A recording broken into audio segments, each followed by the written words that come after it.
दूसरी वीडियो में हम लोग देखते हैं गोलीय दर्पणों में प्रतिबिंबों का बनना। ठीक है, इसमें हम देखेंगे अवतल दर्पण द्वारा प्रतिबिंब का बनना, जिसमें इसमें यह हमें पता चलना चाहिए कि किस किस स्थिति में वस्तु बनती है। ठीक है, मतलब प्रतिबिंब बनता है।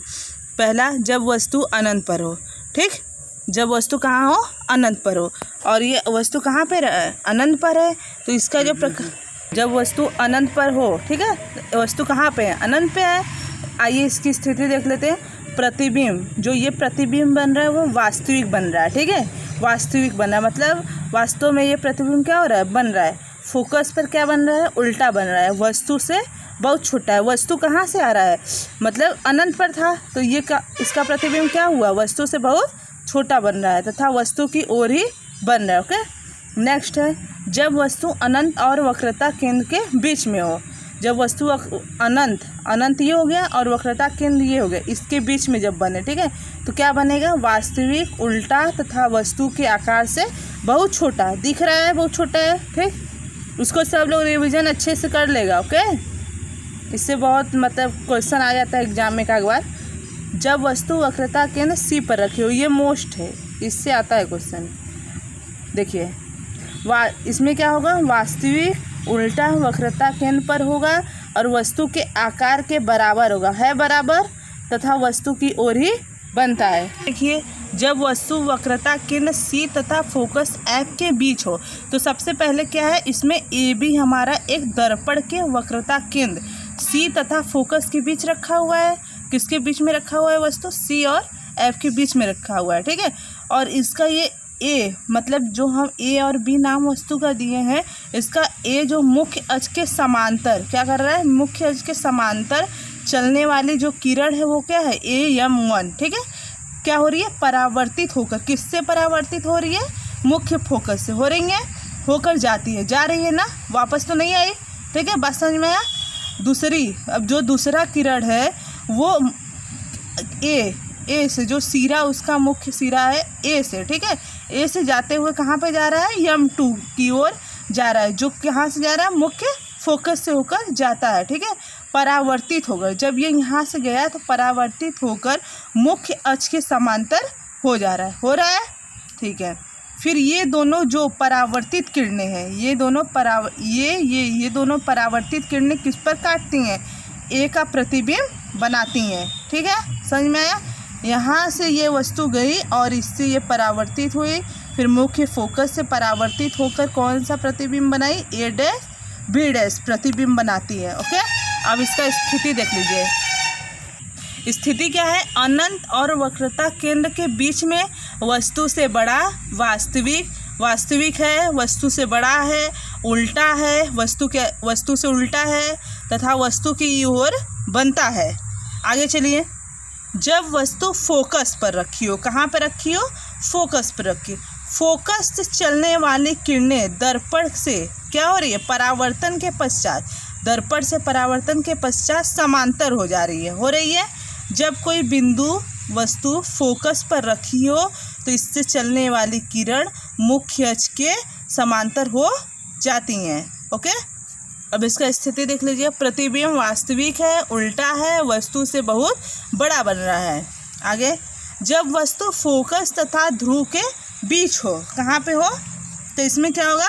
यदि वस्तु ए बी दर्पण के फोकस तथा ध्रुव के बीच में रखी है, तब ए से चलने वाली किरण AM1 मुख्य अक्ष के समांतर हो रही है। ठीक है, समांतर आकर परावर्तन हो जा रहा है। यहाँ पे समांतर आकर क्या हो रहा है? परावर्तन के पश्चात फोकस एफ से गुजर रही है, ये इधर हमारा गुजर रही है, तो ये हमारा आभास होने का प्रतिबिंब बन रहा है। ठीक है, तो जो कि इनसे प्राप्त होकर हमारा A डैश B डैश एक प्रतिबिंब बना रहा है, जो कि वस्तु से बहुत बड़ा है, आभासी है, सीधा है।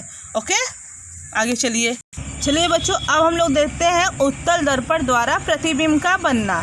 ठीक है, इसमें क्या होता है कि जो उत्तल दर्पण में होता है सभी चीज़ क्या होता है? सेम होता है, इसलिए इसका एक फिगर से हम लोग समझ लेंगे। ठीक है, उत्तल दर्पण, वस्तु ए बी के ए बिंदु M1, ठीक है, AM1 तथा AM2 वक्रता केंद्र की दिशा में उत्तल दर्पण की से टकराकर क्रमशः ये क्या हो जा रहा है, इसका परावर्तन हो जा रहा है। ठीक है, तो इसमें इसका स्थिति क्या होगा, वस्तु से छोटा, सीधा, आभासी तथा दर्पण के दूसरी ओर ध्रुव व फोकस के बीच बनता हो। ठीक है, इतना समझ में आया। इसमें सब चीज़ सारा जितना भी फिगर है सबका सेम है, इसलिए एक ही से हम लोग समझ लेंगे। ज़्यादा से ज़्यादा इसमें अवतल दर्पण का एग्जाम में आता है। ओके, अब आइए देखते हैं संयुग्मी फोकस। संयुग्मी फोकस क्या होता है, जिनमें से क्या होता है, एक बिंदु पर, जिनमें से एक बिंदु पर, ठीक है, जिनमें से इसके नीचे है, जिनमें से एक बिंदु पर रखी वस्तु का प्रतिबिंब दूसरे बिंदु पर बनता है। ओके, उसे हम क्या कहते हैं, संयुग्मी फोकस।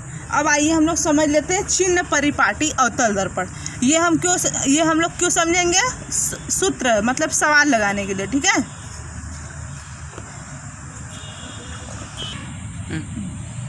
दर्पण के ध्रुव को मूल बिंदु अक्ष को एक्स अक्ष तथा मुख्य अक्ष से गुजरने वाली, मुख्य अक्ष के लंबवत ध्रुव से गुजरने वाली रेखा को क्या कहते हैं, वाई अक्ष कहते हैं। ओके,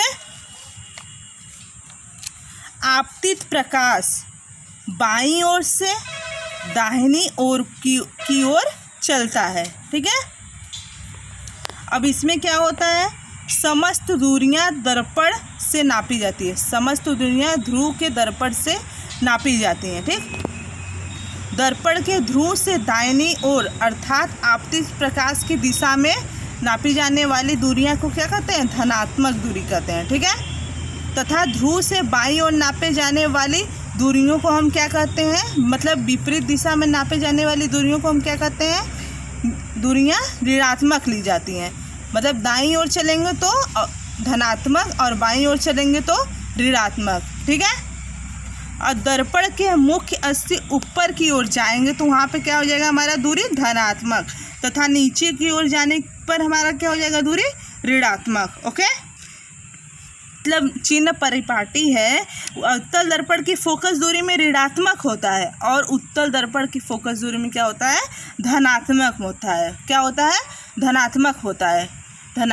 आइए अब हम लोग देखते हैं दर्पणों के उपयोग। दर्पणों के उपयोग में सबसे पहला हमारा क्या है, अवतल दर्पण के उपयोग। अब हम लोग ये जानते हैं कि अवतल दर्पण जो होता है उसका कहाँ कहाँ यूज किया जाता है अपने दैनिक जीवन में। ठीक है, पहले दाढ़ी बनाने के यूज में, जो बड़ा बड़ा मतलब कि सैलून या रहता है उसमें जो मिरर लगा रहता है वो कौन सा मिरर होता है, वो अवतल दर्पण होता है। ओके, और नेक्स्ट कान, नाक, गला चेक करने में डॉक्टर इस दर्पण का क्या करते हैं, यूज करते हैं।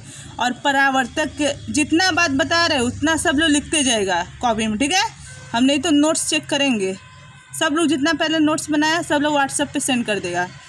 आगे, परावर्तक के रूप में इसका प्रयोग किया जाता है। चौथा, परावर्तक दूरदर्शी में इसका प्रयोग भी किया जाता है। ओके, अब आई इतना सब लोग नोट कर लेगा। अब उसके बाद देखते हैं उत्तल दर्पण के उपयोग। क्वेश्चन में आता है, ऑप्शन में 1 नंबर का पूछता है कि अवतल दर्पण का उपयोग में निम्नलिखित में से ऑप्शन दे देगा, पूछेगा इसका यूज कहाँ किया जाता है, टिक करना रहता है। ठीक है, उत्तल दर्पण के उपयोग में देखिए, सड़क पर जो बड़ा लैंप लगा रहता है उसमें हमारा उत्तल दर्पण का उपयोग होता है। वाहनों जैसे ट्रेन हो गया, बस हो गया, ट्रक हो गया, ये सभी में उत्तल दर्पण लगा रहता है। आइए अब हम लोग देखते हैं दर्पण की पहचान कैसे करते हैं। ठीक है, 2 प्रकार से करते हैं, स्पर्श करके और प्रतिबिंब के रूप में। ठीक, दोनों टाइप का हम बता चुके हैं। स्पर्श करना बताए थे कि उत्तल दर्पण कैसा दिखता है, अवतल दर्पण कैसा दिखता है, बताए थे, उसी प्रकार है। ठीक है, और प्रतिबिंब में अभी तक हम जितना फिगर बनवाए हैं प्रतिबिंब बनता हुआ हमें दिखा है, ये सब दिखा है ना, यहाँ से ये सब प्रतिबिंब दिखा है। तो ये इसी प्रकार हम दर्पणों को क्या करते हैं, पहचान। चलिए आगे देखते हैं गोलीय दर्पण द्वारा सूत्र। ये सूत्र से हम क्या करेंगे, क्वेश्चन को सॉल्व कर सकते हैं। 1/f = 1/v + 1/u, जहाँ वस्तु की दूरी क्या है u तथा प्रतिबिंब की दूरी v और मुख्य फोकस की दूरी क्या है f। ओके, अब आगे गोलीय दर्पण द्वारा रेखीय आवर्धन बराबर प्रतिबिंब का आकार बटे वस्तु का आकार। ये सभी जितने फार्मूले 3 फार्मूले अभी तक बताए हैं, तीनों फार्मूला का यूज किस में है सॉल्व क्वेश्चन लगाने में। ठीक है, m = I/O = -V/U। Next video में हम लोग आंकिक प्रश्न देखेंगे। ओके, और जितना फार्मूला बताएं हैं आप सभी लोग उस फार्मूले पे क्वेश्चन लगाने का प्रयास करिएगा। नहीं आएगा तो व्हाट्सएप पर सेंड कर दीजिएगा। Okay, thank you. आराम से पढ़िए, घर में रहिए, सुरक्षित रहिए। बाय।